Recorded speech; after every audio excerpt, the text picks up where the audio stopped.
In 2008, I was at the Olympic trials, and I started out really well in the 100, and then I went to the long jump, which is the second event, and did very, very poorly. Went to the shot put, which is the third event, and did very poorly there. Went to the high jump, which is the fourth event, and at this point I'm like, okay, you can have one bad event, you can have two bad events, but like if I don't do good in high jump, I'm looking at not making this Olympic team. And so I remember as I was warming up for the high jump, that wasn't going well, and I walked off, went underneath the bleachers, and kind of dark room, and the doors on both ends are just shining bright lights, and I'm in the middle of this, and I mean I can remember it like it was yesterday, and I'm talking to God, and I'm saying, look, Lord, this is not what I had planned, and and I didn't hear anything from him, and I was like, oh, whatever, and walked into the bathroom, and I'm like, this is what it's going to be like. I don't want to do it anymore. I'm just going to make up an excuse. I'm going to say I can't do it. To quit was better than to keep going, right? Because to keep going, it was an unknown. I didn't know what was going to happen. But to quit, I knew exactly what was going to happen.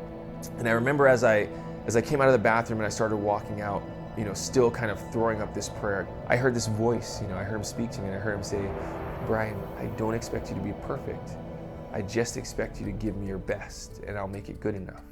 And it took all of my anxiety and my stress and all that kind of stuff, and it just wiped it away. It just melted away. And I said, okay, Lord, I'm going to go out and I'm going to give you my best. But he knew exactly when to step in, exactly when to talk to me, and exactly what to say. And he told me exactly the right thing, and I went out and I had almost a personal best in the high jump. I went on to score a personal best for the decathlon, in the decathlon. At the time, I had set an Olympic trials record.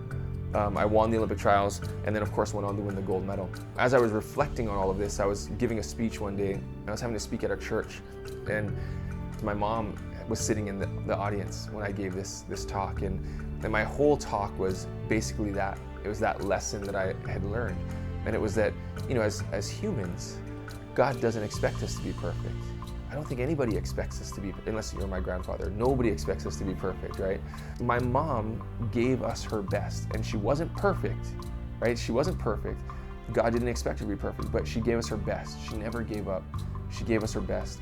And I am reaping the benefits of her faithfulness, right? Of continuing to push on and get through that hard time and not giving up and giving us her best. I am reaping those benefits. My kids are reaping those benefits. My wife, my friends, the people that I get to talk to, the people that hear my story, they all get to reap the benefits of my mom's faithfulness.